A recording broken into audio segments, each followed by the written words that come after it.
gacanta lagu hayo waa guriyihii cusbaa ee dhawaan macaamiishii cusbeed ay iibsadeen maalinba maalinta ka dambaysa waxbaa lagu darayaa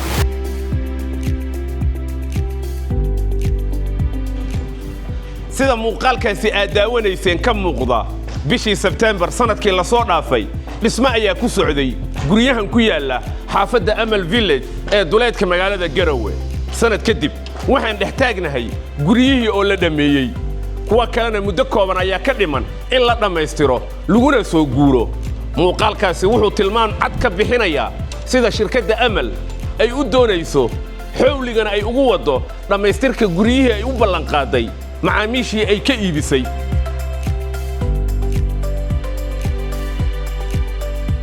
Amal Village deegaan caasimadda Garowe ku soo kordhiyay qurux iyo waji muuqaalka magaalada aad u bilay xaafad loo doortay in caasimadda Garowe ay ku faanto xaafad loo sahmiyay nolosha aadanaha dhismaha hadda waa gabagabo wuxuu ku socdaa si xawli ah ujeedkuna waa in shirkadda Amal ay doonayso waqtigii ay u qabatay macaamiisha guryaha in la waafajiyo masjidkii iskuulaadkii waxbarashada madarasooyinka goobaha carruurta bilicda dhirta dukaamaysiga iyo caafimaadka iyo adeeg walba oo aadanuhu u baahnaa ayaa intuba hal meel lagu koobay tiyo ay u dheer tahay jawiga hawada furan iyo silsiladda buuraha ku teedsan xaafaddan Amal Village guryaha ilaa hadda la qabya tiray ee diyaarka ah maamulku waxay ku wargeliyeen dadkii iibsaday sida uu sheegay Maxamed Faarax Maxamed madaxa real estate oo shirkaddan ay u xil saartay inuu isagu shaqadan qabto Maxamed Faarax waxa kale oo uu sharxayaa hadda meesha uu xaalku marayo iyo halka la tiigsanayaba Cabdirasaaq mar labaad waa ku faraxsanahay inaan kugu soo dhaweyno Amal real estate waxaan filayaa kal hore markaad halkan noogu timi waxa ka soo wareegay sanad September 2024 kal hore aad halkan la joogtay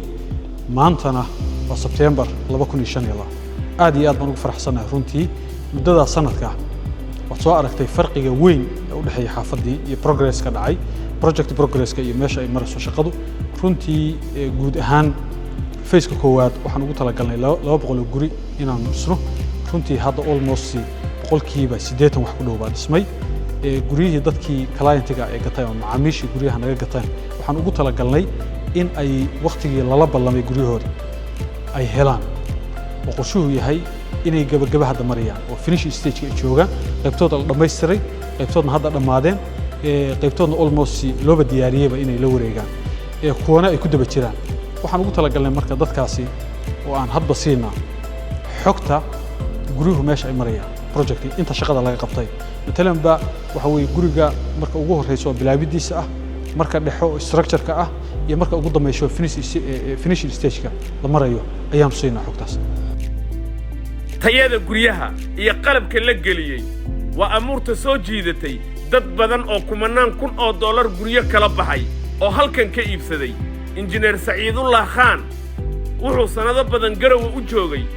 inuu xaafaddan guryaheeda ka bedelo sidii Garowe ay guryaha u dhisan jirtay muxuu injineerkan soo kordhiyay muxuu ku faani karaa isaga ayaa sharxaya so this is Villa B qaybtan aan hadda joognaa waa guriga Villa B wuxuu ka kooban yahay fadhi iyo 2 qol oo hoos ku yaala kor wuxuu ku leeyahay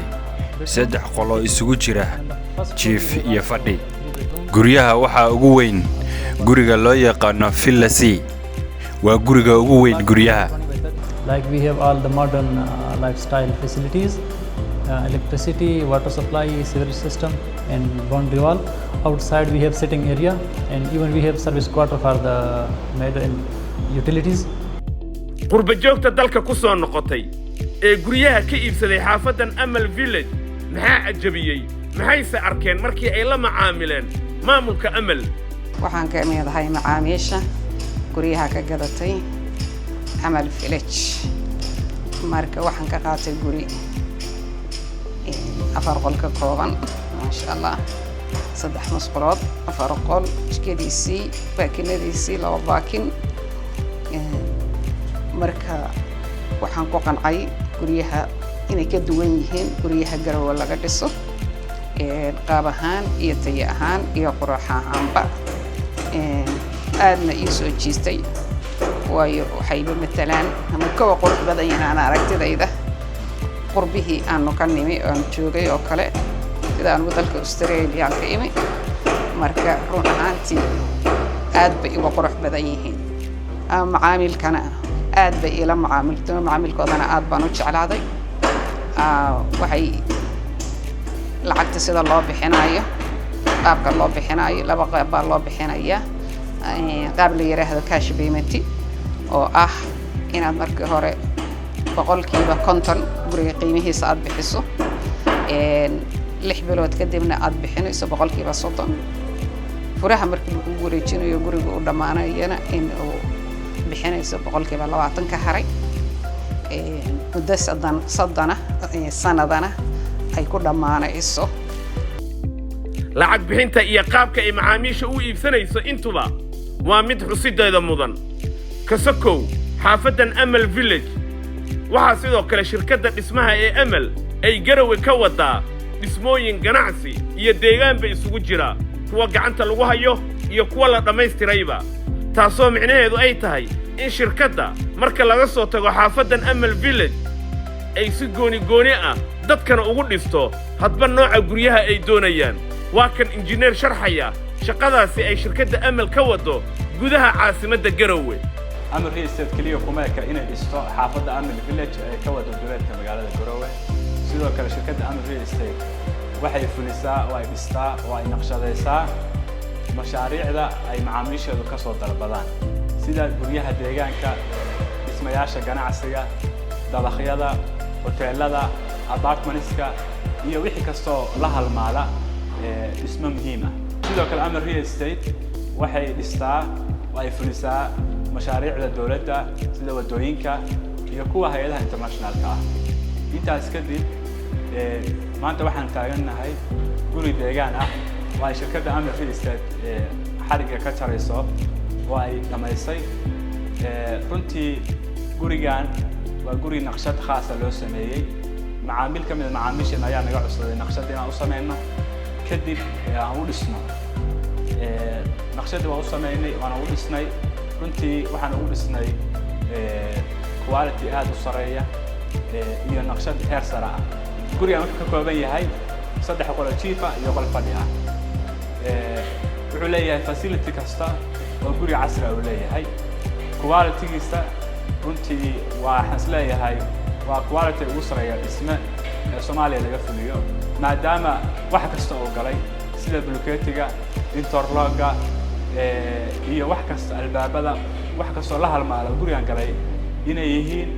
kuwa quality oo soo jagareeyay oo la soo hubiyay sidoo kale Amal Real Estate waxay macaamiisheeda u sheegaysaa inay soo dalban karaan qofkii dhul haysta inuu soo dalban karo naqshadna u sameyn karno sidoo kale nooc kasta oo dhismaana u fulinayna una dhisayno mashaariicda kale oo aan wadno waxaa kaloo ka mid ah sida hangar weyn aan iminka u dhisayno shirkadda Amtel iyo mashaariic badan oo hore u fulinay oo ay ku jiraan dabaqyo iyo mashaariic kale oo deegaan